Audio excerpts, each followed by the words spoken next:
This is The Final Word with Jeff Lemon and Adam Collins. It's season 17. It's episode 30. We are perhaps 1 week away from the end of season 17 because there is a fair bit coming up on the show today. And in the cricket world, the Sheffield Shield final is on the way. Eruptions in Shield world with Queensland cricket, sackings in the England women's cricket department that were not unexpected, some mooted World Test Championship reforms, some interesting numbers about the Champions Trophy that may or may not be true, various ducks and drakes ahead of the England summer, our first IPL segment with Ben Jones, Crick Viz Wiz, who will be joining us throughout the IPL to tell us the things that we haven't watched, and a fair bit more besides. Bit of nerd pledge in there. Adam, the show is brought to you by Maurice Blackburn, the number one plaintiff law firm in Australia, and you are brought to us by you. Nice to see you. Damn straight. I am brought to you by me, and we are brought to you by Maurice Blackburn. More about them later. I've got the Red Dukes in my hand, Jeff. Before my season has begun. It's unusual to play a game on the 22nd of March in the UK, but did play on Saturday. High-scoring game on AstroTurf in Hackney. Against some very capable Bangladeshi players who put on a bit of a show. Actually, it was great fun. Loved being out there with I guess it was my debut for London Fields Cricket Club, which I don't intend on making part of my list of teams I play for too often, because that would be ridiculous, as I'm already signed up to about 6 in different ways this summer. But it was lovely to turn out with a new crew and get the season going far earlier than is ordinarily the case. And I'm surprised that you must have really wanted a game to play on AstroTurf, because you're quite snobby about that in Melbourne, about synthetic pitches. Needs must. You don't get much help on that when you're bowling off breaks. But it was good. I think we were chasing 207 or something in a T20 and fell about 5 runs short. So yeah, it was a really good day, and it was a complete shit heap in the outfield and all of that, because presumably that's a football pitch at different points through the year. But we made it work and we had some fun, got the blood pumping and that type of thing. With the county season will be starting in a couple of weeks. I think it's the 4th of April, so that'll be the beginning of our season 18. So it's been good fun. I've been recruiting as well, Jeff. I was it's quite a big week in my other unusual world that I've stepped into in the last 6 months in Choirland. We had our first performance that I was telling you about a couple of weeks ago. That was on Wednesday night. Then on Friday night, a few of us went out to Walthamstow Trades Hall for a bit of a sing with karaoke as well. And I was watching a bloke on stage have a crack at Ronan Keating, giving it his best. I wouldn't say that he nailed it, but he gave it his best. And about half an hour later, he came up and introduced himself to me as one of our patrons, long-term patrons, Ed Bar Sim, or Ed Simbar, I think, as you've Simba. Everything the sunlight touches. Everything the sunlight touches. And so my Don McLean versus his Ronan Keating. Yes, Simba, I've recruited immediately to play for Oval Dream Boys. And in turn, I've gotten him a player for the Thespian Thunderers, which is where he plays most of his cricket. So we're starting here, finishing in Melbourne. I shouldn't brush over the fact that it was grand final weekend in recreational cricket across Australia. I think maybe in some comps they play one more weekend, but most divisions finished over the weekend. And our great mate, one of our Nerd Pledge sleuthers, one of our Nerd Pledge CSI members and veteran of the Melbourne club scene, Glenn Finkeld. Final Word host now. Final Word host, that's right. Final Word host down at Melbourne over Christmas. Glenn Finkeld has done a Michael Tuck. He's won his 7th senior premiership in the last 12 years or something like that. So well done, Glenn.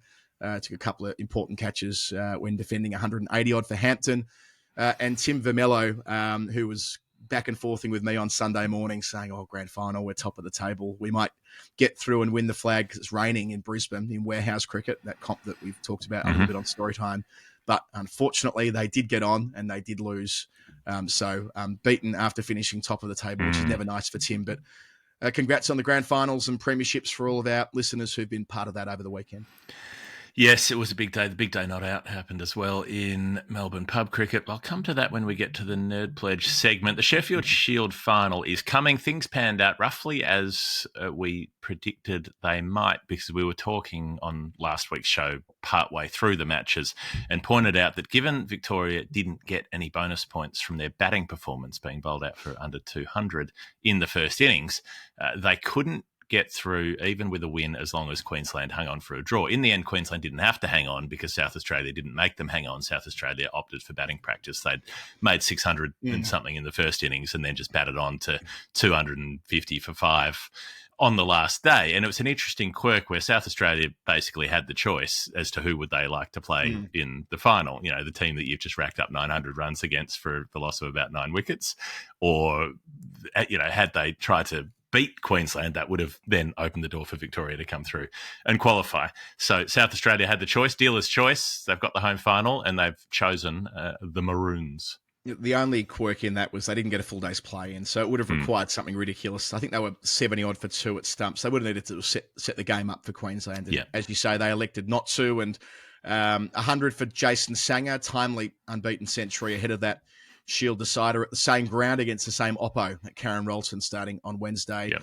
And Queensland saw fit to protect their bowlers. So Nisa bowled 8, Wildermuth bowled 7, then Labuschagne bowled 18 at first change. So, you know, they've done the smart thing there and not risked injuring either of their frontline quicks. I think Steketee only bowled a handful of overs as well. So, but the real story, Jeff, out of all of this played out after the game. It was bubbling along on social media last weekend, and I thought, I'm going to leave this. I'm not going to get into it because I didn't really want to weigh into something that wasn't quite a fully completed story. But Usman Khawaja versus Joe Dawes brackets Peter Dutton, maybe the way it all came out. So to those who haven't been following it, Usman came back and played the previous Queensland game against Tasmania in Hobart and made a crucial century. Ended up a game that Queensland won that gave them the chance to vault into that Shield final. So a crucial role there. But then Khawaja, as he ended up detailing in a long and somewhat emotional press conference, he felt he was really feeling his words. You could tell when speaking to the press late last week. He elected not to play the last Shield round against South Australia due to some hamstring awareness, I think they'd call it in the modern jargon, which he had reported to Cricket Australia. And there'd been a back and forth with Cricket Australia and him about managing that minor injury that, as we know, with Khawaja and hamstrings can turn into a major injury quite quickly. It was reported in the official way and all the rest of it. But because he showed up at the Grand Prix when that Queensland game was on, by the Grand Prix, I mean the F1's in Melbourne, which, wasn't a great look, but he was down there when that game was on. 2 + 2 was added up by a lot of people, and the assumption was that he basically opted out of playing that game in order to go to F1s. Now, Joe Dawes didn't say that directly, but he did suggest that he knew nothing of a hamstring injury and strongly implied that Khawaja was taking the piss. Some fairly strong words used there. I don't think he implied it. He said it's disappointing that he chose not to play a game for Queensland. Which, I guess he didn't explicitly talk about the Grand Prix as being the motivation for Khawaja missing. No. All of the other words. But said that it was a choice to not be there.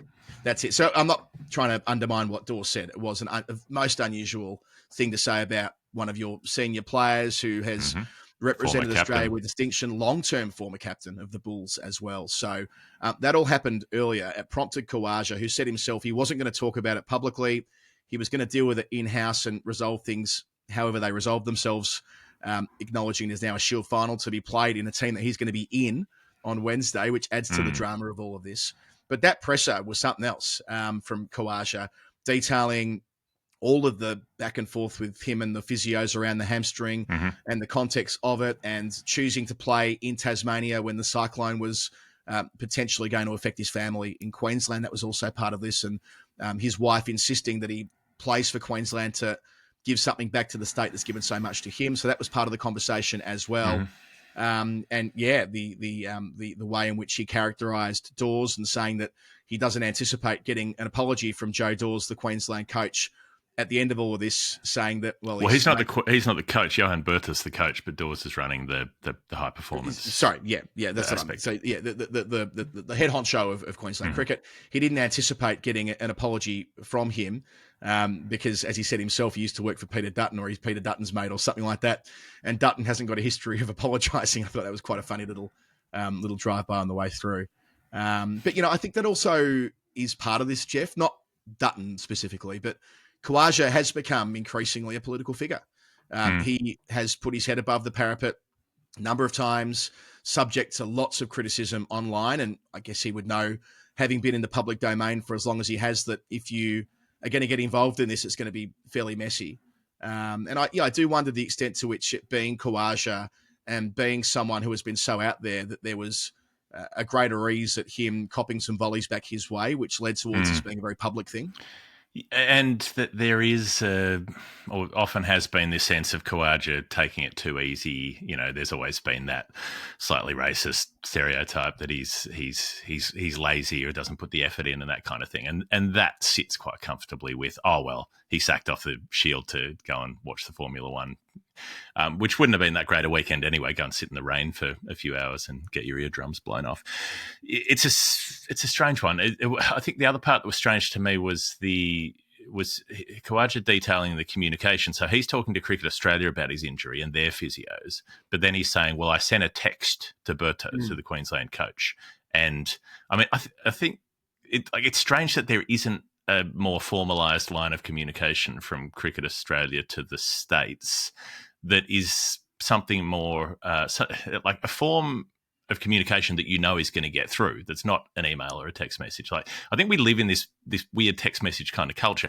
I've been trying to find a mechanic, find someone to do some repairs on a car this last week, and everyone's got a mobile number now, and you're texting, and then people just don't reply. You know, they don't pick up calls. Like nobody rings anyone to actually just get something done anymore. So, you know, by the way, if offhand, if you're in Melbourne and you know someone who's good with, who could do some bodywork repairs and could do a good respray on an 82 Holden panel van, give me a shout during the week. That'd be good to sort out before I have to get going. But like, how is it that you just text the coach and that's it? Like, how is there no more formalised line of communication? How doesn't someone from CA have to get on the phone and say, we have acknowledged receipt of this information, you know, from the State Association? It's just weird to me that it's that casual. The way I interpreted the comment about the injury management system is that Queensland do have access to that as well. Yeah. I mean, I might be wrong, but that's how I interpreted Khawaja's comments. So maybe they should, but clearly they don't. Then know they're not checking it. Something's happened. Communication or they think it's bullshit, or they straight up think that he's bullshitting them because he wanted to watch the F1s. And there's another part to this, right? And it's about, where does the Shield sit at this time of year specifically? Because we all know the Shield's super important when nationally contracted players are trying to get into good nick before a test series in the home summer. So back in October, November, Shield is really important to play. You very rarely see players rested. But this time of year, after all the test cricket's been played, it's not just Khawaja. I mean, Nathan Lyon didn't play for New South Wales. Steve Smith's been in the States. And the only reason I raise those two players is because they're not in the IPL. There's a whole group of players in the IPL who weren't playing in those Shield rounds, theoretically, to keep them fresh. I'm not huge on that, I hasten to add. I mean, you know, staying fresh for a T20 domestic tournament and missing Australian first-class cricket isn't a clear-cut black and white for me either, but I get why we're in that world. This is nowhere near as bad as when Joe Root missed that game for Yorkshire a couple of years ago to play in that golf tournament that they enjoy playing at in the end of the year, and Yorkshire got relegated, right? It's not as bad as that, but it is a little sign that at the end of a season, it's not as clear-cut for test cricketers that they want to put themselves under the burden of more multi-day cricket. And that's not black and white. Like a lot of things in life, that's a grey area thing. It's a case-by-case basis thing. And in Khawaja's case, he did play the previous week. It wasn't as though he said, I'm not going to play for Queensland. He's playing in the Shield final. It was that one game that he didn't play, and it just looked an awful lot worse because of the photos that popped up and the vision of him in pit lane on the global television broadcast there at Melbourne. I think you're allowed to be doing other things if you're on injury rehab, but I also think that generally you wouldn't expect somebody to be on a flight if they've got a soft tissue injury. You'd want to be limiting the amount of flying you're doing. So that part of it doesn't look quite right. But it doesn't matter. It's the sort of thing I would get in trouble for. Like, I don't want to I would do that. I would be like, I can fit something else in my life, can I? I get the instincts or the urge to want to be involved with something incredibly cool. Clearly, an F1 fan wants to be there at the Grand Prix in pit lane. Like if you're into that sport, that's about as good as it gets, right? Yeah. But yeah, it doesn't. If you to the naked eye, it's like, hang on, why is he not playing in the Shield? But as I said before, Lyon was at that same Grand Prix enjoying himself, and Steve Smith's been in the States. As he is when he's not playing for Australia these days. He uses America as his base in the same way that other cricketers use other parts of the world. I don't know, Kohli lives in London, for example, these days. So, it's not clear cut, but it has been the drama that's preceded the Shield final that'll start between South Australia and Queensland. Well, presumably he'll play. He will have to do a little extra fitness test, but he'll probably be good to go. Somebody who will not be playing anymore in first class cricket is Peter Siddle, a favourite of the show, who's wrapped it up after Victoria's very impressive win. They didn't get the bonus points, but they ended up winning by 34 runs. At the Wacker, we were talking about that game when it was halfway through, when Campbell Callaway was not out and cruising along, almost carried his bat. So he ended up 165 not out, but they declared it 9 wickets down, so it doesn't quite count as a bat carry, which is disappointing for stats fans. But yeah, WA got sent 382. They could have made the final if they'd run it down, and they didn't quite, but they got pretty close. Yeah, feels somewhat fitting that Siddle's finished as a Victorian player on the same week that Cam Callaway, and noting Siddle played 67 test matches and took 221 test wickets, with Callaway the first of what I would imagine will be a series of performances that gets him in the frame to play for Australia as well. So that was nice. They set WA 382, and WA, now this is one of these great things about the Shield season being so close at the top of the table. Had they hauled it down, they would have made the Shield final. They had enough room to leapfrog Queensland. Victoria didn't because of the way that the bonus points work. So they would have known with the other game, the Victorian game, rather the South Australian game being a day game and their game being in WA, that the Vics couldn't make it, but WA knew they still could. So, of course, they had a dart at it. And there were contributions down the list, like a one-day game. Cartwright made 79, a bunch of players making between sort of 30 and 50. Then Cooper Connolly comes in batting with the tail, and it feels like there could be one final twist, but he falls with 99 runs to go, and there's 7 down. Then Callaway, that man again, takes a screamer, a one-handed screamer down at fine leg to get rid of Cam Gannon. They're 8 down at that point. And then the final wicket, Corey Rocacholi, caught behind from the bowling of Peter Siddle. His last wicket in first-class cricket, 792 of them in 231 games, playing into his 40s, which is so rare. He'll keep on keeping on. He said he'll be a net bowler for Victoria next year, and he'll still play T20 cricket next year, which is adorable. Just doesn't want to field anymore, and I get it. Like, he just wants to move away from multi-day cricket. Wouldn't completely rule out him playing in England this year if a county came calling the way that Durham did last year for him, because so many of his first-class wickets have been in England. Essex 91 there, 37 at Notts, 43 at Somerset, 61 at Tasmania when he went down there, but his primary place of residence in Melbourne, 272 wickets in the Shield for the Big V at 24, starting way back in November 2005, Jeff, 20 years ago. Siddle played his first game against the touring West Indians at the MCG. I had a look at the scorecard.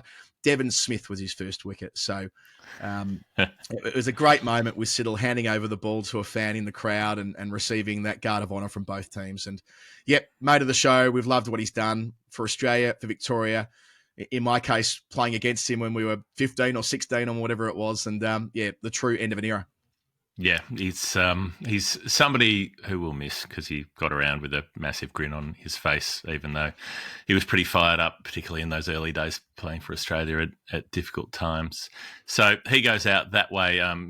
Curiously, WA go from being in a position to make the final to ending up with a wooden spoon because Tasmania absolutely obliterated New South Wales by a margin of 326 runs, set them 529, bowled them out for 202.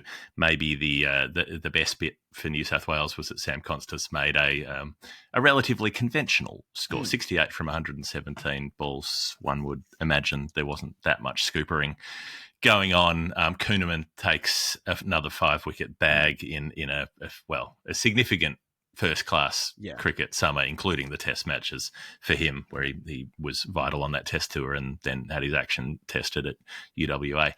So, there was a fair bit of shifting around on that Shield table towards the end. Really happy for Kuhnemann. I think that's really significant, because that could have taken a lot out of him psychologically, what he went through a few weeks ago. But that's all happened in such a short space of time that he's been able to get back and play for Tassie by the end of the season. They don't finish last. One last tiny bit of domestic cricket news. So the Melbourne Stars have signed Max Abbott as their new general manager. That feels like a great appointment. We've dealt with Max a lot. He's an absolute gun. So well played for Cricket Victoria getting him on board. We were kind of hoping that he might end up in another role in cricket, a few of us over the years, but it'll be with Cricket Victoria and the Melbourne Stars where Max moves next. So best of luck to him. Going to England, this is something we flagged a few weeks ago that this would be the likely result. So the England Women's Cricket Review after the Ashes drubbing has not been released yet, but the effects of it have been released, or two of them, in that John Lewis, the coach, and Heather Knight, the captain, are both gone from those jobs. This was curious, Adam, in the way that it was laid out, because it wasn't, you would imagine in those sort of positions you're given the opportunity to resign, but it didn't quite sound like that to me. You tell me your reading, but from the ECB statements, they phrased it as follows: John Lewis has left his role as England women's head coach. So that doesn't necessarily mean on whose direction he left it. And the quote from him was, "Unfortunately, I won't be able to finish this incredibly challenging but enjoyable job of developing this young team," which also doesn't necessarily sound like it was in his control. And it's similar with, it was more direct, I suppose, with the Heather Knight thing, where they said, even the title of the release was ECB to appoint new England women's captain, which was sort of skirting the issue, but they're saying that it's the ECB's call, and within the statement, Heather Knight is to leave her role. The ECB has decided to appoint a new captain to lead the team into a new era. So what do you think? Is this a position where those two were given the opportunity to resign and didn't, and said, well, you'll have to sack us? How do you read that? Maybe. It's very England football, like the sort of mutually agreed language and so on. We've parted ways with our manager who's lost 7 games in a row kind of energy out of the but they usually say we've agreed to part ways, and this doesn't say that. It's the nub of it is they've both been sacked. That's really clear. And that's okay. This was inevitable. This was what was logically happening after a 16-0 drubbing. The captain and coach goes. That's just the way it is. Right. But I'm kind of surprised that they wouldn't get in and say, okay, I'll quit, if it was obvious that was going to happen. Well, Lewis wanted to keep the job. I can see that. I can see them saying, I want you to. I'm not going to resign. I want you to sack me. I can see why he might have had that point of pride. It's a funny one with Lewis, because for all of the pelters that he understandably has copped in recent times, it is worth noting that he won 52 of 73 games, which in usual terms would be a great return for most teams in most sports. That's good going, but in women's cricket, especially when you're England or Australia, you are judged by global tournaments and you're judged by the Women's Ashes. That's kind of all that matters. They won 8 bilateral series in a row in one-day cricket. So, they were beating the teams they needed to beat at home especially, and away. They had a really good result against South Africa over the winter, both in Test cricket and in the limited over stuff. I think they won 14-2 there or 12-4 or whatever it was, also in a multi-format. But that World Cup loss to the Windies, you go back and look at that. They get over the line there, and they make a final against New Zealand. Now, I don't want to do that whole, that whole thing that we try and avoid, which is hypothesizing what might have happened if other results went the other way. But England would have gone in raging hot favourites against New Zealand because they toy with New Zealand. New Zealand never beat England. So no matter where it is or how it is, England beat New Zealand, right? So if they get over the line against the West Indies, then we're having a different conversation today, I suspect, around John Lewis, even if Australia toyed with them, because they'd be World Cup winners in the shorter format of the game. But very Silverwood 2022 energy, I reckon, Jeff, where they've taken a beat, they've gone home, they've done what they've needed to do, and they've inevitably arrived at that conclusion. I will say that the Bondi to Bronte thing, it was a deflection from him, and it was a way of him trying to explain away bad results. It's not untrue. People in Australia do grow up in more of an outdoors culture.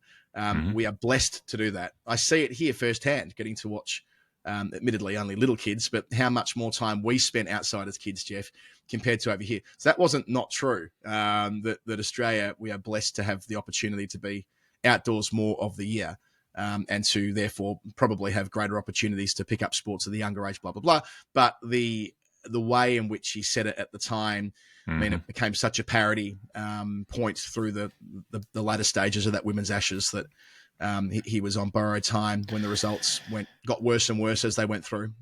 And I think it doesn't matter. At some point, it doesn't matter what the circumstances of upbringing and sporting culture as children are once you've got athletes who've been on professional contracts for 10 years.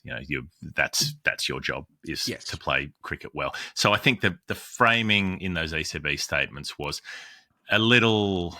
It was tricky. It was tricksy. It's reasonable when someone leaves to step back and look at the whole span, the whole career. It's like a eulogy. You don't have to focus on the ending. You can look at things in span, and for Heather Knight, that's a big span, including that 2017 World Cup win, which was huge. But sort of framing it, saying that, well, results had been pretty good because there was the draw in the 2023 Ashes that was exciting, and there was that World Cup back in the day, and they'd won 8 ODI series in a row. Well, what about T20 cricket, which is probably a bigger part of the women's game diet than 50-over cricket? Like there were enough things that England team got wrong over the last few years. Some of this is before John Lewis's tenure, but basically, they're really unlucky to miss out in that World Cup semi-final in 2020 when it rains and they don't go through to the final there. But you look at it after that, Commonwealth Games, home Commonwealth Games, they bombed out, and one of the times they did lose to New Zealand was in the bronze medal match, so they couldn't even take home a medal at a home games in an 8-team competition, and one of those teams was Barbados.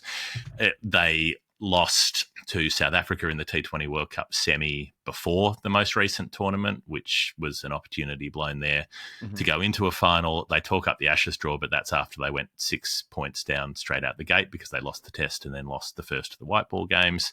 They followed that up by losing a T20 series to Sri Lanka at home, in England, which was a huge upset at the time.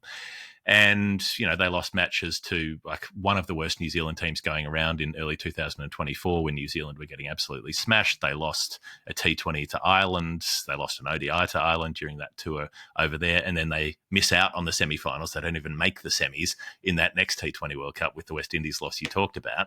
The ultimate open goal, Australia get knocked out of that World Cup at the semi-final stage, and England should have been in there and they weren't in there. So you've got the team that's clearly in the top 2, best funded, best programmed, best contracted, all of those things going for them. And those, you can look at the overall numbers and say they're okay, they won this many games out of this many, but it should be more than that. It should be, they should be more dominant than they have been. And that is the key problem with that setup at the moment. Yeah, that's all very fair. That's all very fair. I guess my point was that in usual circumstances that a strong women's record would be enough, but it's not. Yeah. Women's cricket isn't at that point. Because who's it against? Who are you winning and losing against? And they're mostly losing against Australia almost all the time. So yeah, and I think the 23 Ashes was significant because it could have been the start of something, but in the end, it was the opposite of that. So this is the tricky bit for England. I thought the Knight would retain the captaincy, and by the way, like Heather Knight's term has been a mighty one. I mean, in terms of longevity, 8.5 years in that job. Nobody does that. It is a huge stretch of time to be in charge of an international team. It's so taxing. We know from and the game has been revolutionised as far as what the T20 tournaments look like since she took over. The players are dragged in so many different more directions than they were in 2016. So she's overseen all of that. The 2017 World Cup was one of the most momentous days in the history of women's cricket. Selling out Lords, it was a privilege to be there, of course, as we were on that day when they defeated India in that thrilling final. Heather herself has got the second highest batting average in all 3 formats for England ever. So her contributions as a batter have been not always match winning, but super consistent across a long stretch of time. So, but who now? I guess the thing here is that there's no obvious contender. Interesting that Grace Scrivens is being talked up big time to do what was described on Cricinfo by Andrew Miller and the coach of Essex today as Graham Smith when he came in and captained the South African team from 21. Now, Scrivens has runs on the board both with the England 19s, but more importantly with the now defunct Sunrisers. Of course, the system's been overhauled for this season. So do they go that way and go complete youth strategy, or do they split the captaincy and go to a senior player for the test cricket that they do play and the one days? Tammy Beaumont would be an example of someone who's a clear one of the first names on the team sheet in those 2 formats, and try something more funky and developmental in the T20 stuff. That's one model they could go to, or they could pull the pin out. I don't think that there's any player in that team that commands being the 3 format captain. They've all got challenges. I think Nat Sciver-Brunt, terrific human being, but hasn't shown as leader when she's captained England enough to suggest that she'd be an asset full time. Certainly not Amy Jones. A bowler like Charlie Dean, will she be in the team week in, week out when they've got Eccleston as the number one spinner? That's not clear. She hasn't been in every single team that England have fielded, and if you're going to be captain, that's kind of a prerequisite. And the other top order players include someone like Danny White, who's been playing for such a long time and so many miles on the clock. But often is on the fringe of sides, often is floating around down at number 7 or doing a pinch hitting job somewhere or other. I mean, I think that probably if this were 3 years ago, if we were talking after the Canberra test, I'd be saying Sophia Dunkley is the one who should be the standout candidate in terms of ability across all formats. But she hasn't kicked on and has been out of the side. No. And I think read into the language of the statement, the ECB has decided to appoint a new captain to lead the team into a new era. So I think that says it's one person, and I suspect they're going to be unimaginative enough to say that it has to be Nat Sciver-Brunt because she's the best player and she's the only one who's guaranteed to get picked in all formats. I think, as you say, I don't think it should be. I think she's got enough weight to carry as it is. England rely on her so heavily as it is that she'll, I would guess, will struggle to be able to summon the inspiration to lead the side sort of emotionally and mentally, as well as having to be their best player and do all the heavy lifting. So I hope that's not the case, but I suspect it will be. And lastly, the new coach is also an open question because Charlotte Edwards is the logical appointee, right? And she wants the job. Like, she's been very open and very public about wanting to be the England coach, and I assume that stands for the time being. But like, at what cost? Like, if cricketers are now permitted to slice and dice their calendar to maximise their income, should Charlotte Edwards be denied coaching in, the WPL, where presumably she makes far more money than she would working full-time for the ECB? I know that she does manage that balance with England domestic commitments at the moment with what she does both in Australia and India, but would they allow her as national coach to do the same range of external activities? It's unclear to me. So would it be in Edwards' interest to do the job, to do the one she wants? Yep. Would it be in her financial interests? Maybe not. So they might have to get creative there. Yeah, and if you're a national coach, often those tenures are short. I think they would. I think it would be right to give that latitude, because there's no way that England's women will be scheduling matches while the WPL's on, because their best players will be in it. So it wouldn't actually cost them anything in terms of access. All right, Jeff, time to take our first break on the show. Returning from it, those World Test Championship reforms, bit of South Africa stuff, and plenty more besides, including a nerd pledge.